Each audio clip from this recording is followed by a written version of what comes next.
اخي باحساس يقدر يحس به الانسان هو الشمته. قضيه اللي هزات الراي العام في المغرب مشى ضحيتها اكثر من 1400 واحد اللي كان بالامكان تكون انت ولا انت واحد منهم.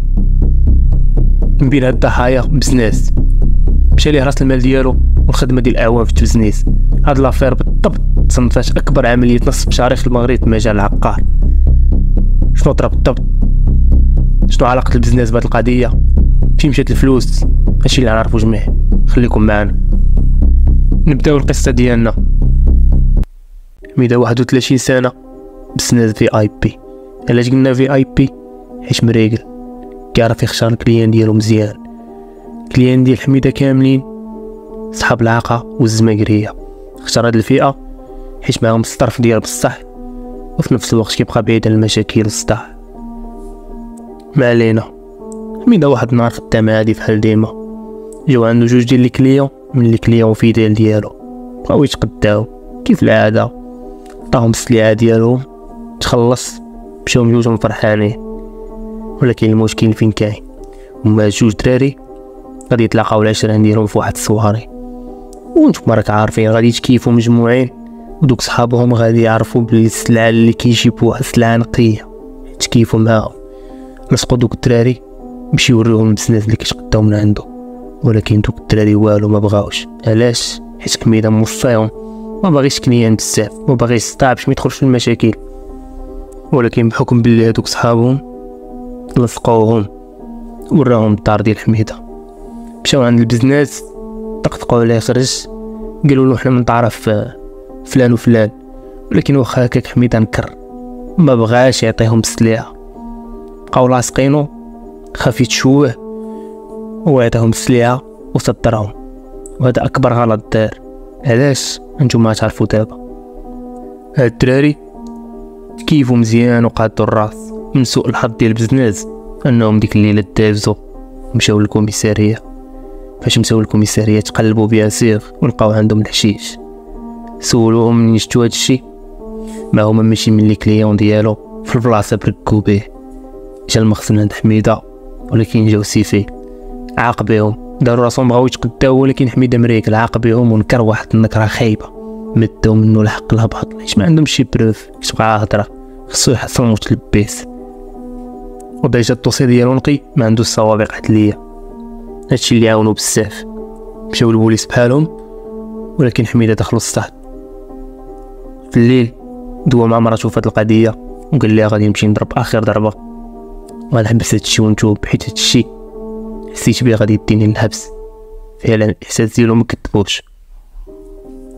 داز 3 ايام بالضبط حميده قصد كشامه عند العائله ديالو، قادو ليه السلعه ديالو في ظرف 3 ايام هكاك.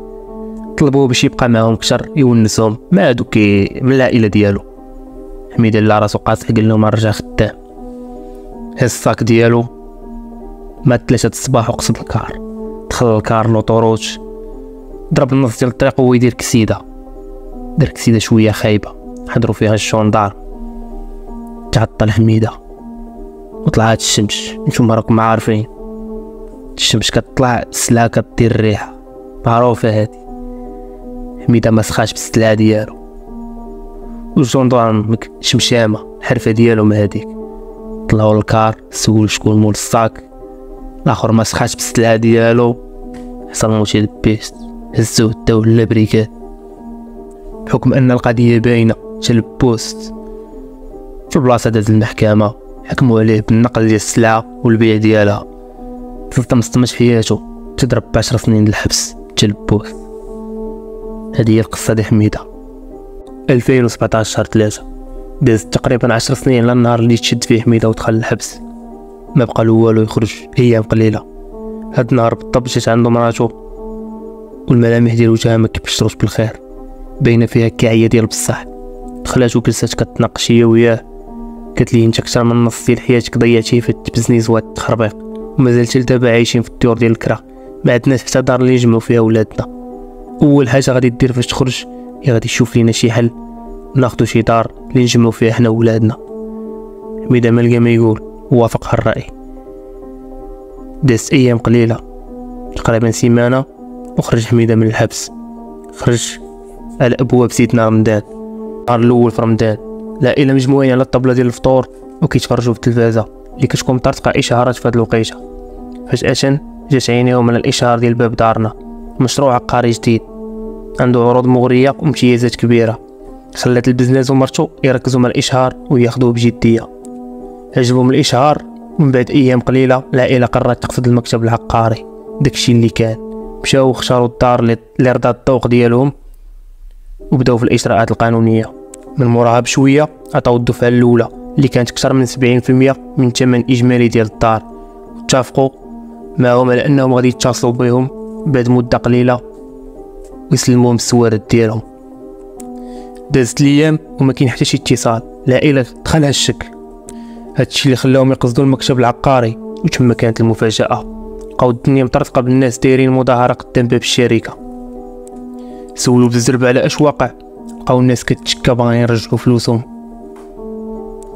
دخلوا هو ومرتو عند الناس اللي خدامين في الشركه لداخل، لقاوهم كاعيين براسهم هادي 3 شهور ما تخلصوش.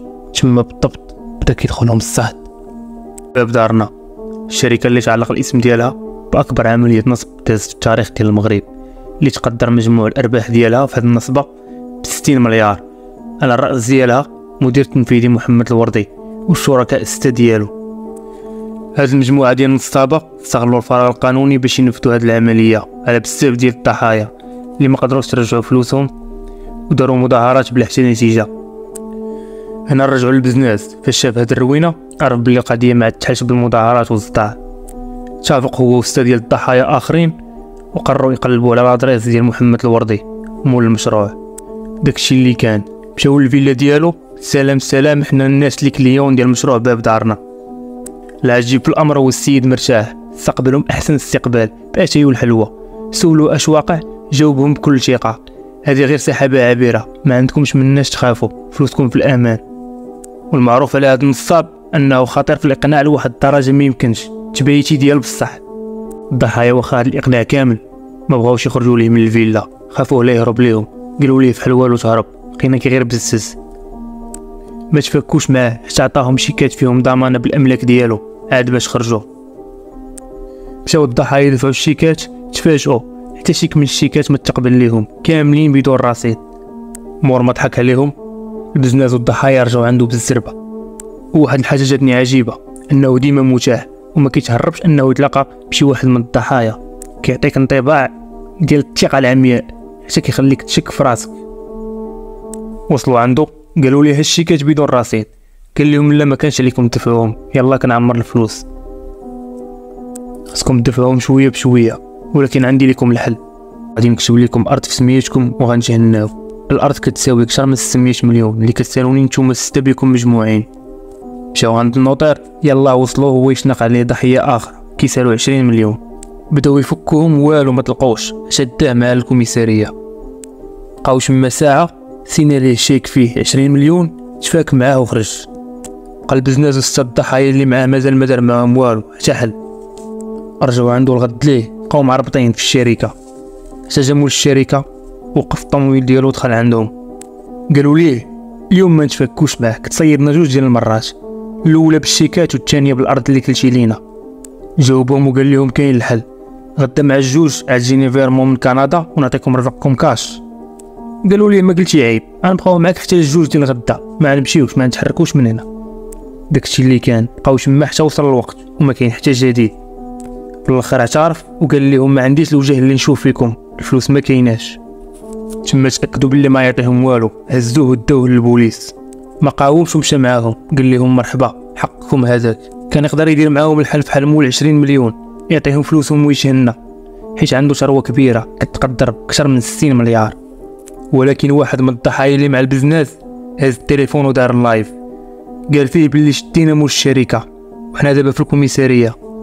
داز تقريبا ساعه كلشي تكب على الكوميساريه لدرجه تعمروا 2 ديال الطوابق كيكتبوا في المحاضر والشكايات. هنا بالضبط كبر عليه الشغل، ما بقى عنده فين يخرج وحل. الضحايا خلاو البوليس يديروا خدمتهم وبدورهم فتحوا تحقيق في القضيه، خلاوه تحت الرقابه حتى جاو المحققين زيروه واعترف ليهم وجبد الشركاء اللي كانوا معاه اللي هما نفسهم مسؤولين ديال الشركه. ولكن الحاجه اللي بقات بلا جواب وغامضه هي فين مشاو الفلوس. من بعد بزاف ديال التحقيقات لقاو بلي محمد الوردي النصاب كيهرب فلوس يحطهم في ابناك كاينين في بنما بحكم انها معروفه بالتساهلات الضريبيه، ولكن للاسف ما قدروش يوصلوا للفلوس والضحايا ترزاو في رزقهم. في الجلسه الاخيره حكم محمد الوردي اكبر نصاب في المغرب ب 15 عام ديال الحبس، وحكموا على الشركاء السته ديالو من عامين حتى 12 عام ديال الحبس على حساب التهمه المنسوبه لكل واحد فيهم. اكبر حصه خداها محمد موهوب النوطير اللي شارك في التزوير ديال كاع الوثائق، حكموا عليه ب 12 عام ديال الحبس. في الاخير نقدروا نقولوا من العوامل الرئيسيه اللي عاونت هذه الشركه الوهميه باش تنفذ هذه العمليه هما الاشهارات في القنوات المغربيه المعروفه ذات مصداقيه كبيره، والفنانين اللي عندهم كذلك مصداقيه كبيره ومثلوا في هذه الاشهارات، وبسببهم المغاربه تقوا في هذا المشروع الوهمي. ولهذا خاص الاداره ديال هذه الاشهارات تولي تاكد من مدى مصداقيه العروض اللي كيدوزوا في القنوات ديالهم بحكم كيأثروا على المواطن بشكل مباشر. هنا غادي تكون سالات القصه ديالنا، ما كرهناش تخليونا الراي ديالكم في القصه في كومونتير، وتخليو معكم شي جيم وابوني وبارطاج فضلا وليس امرا. دمتم في حفظ الله ورعايته.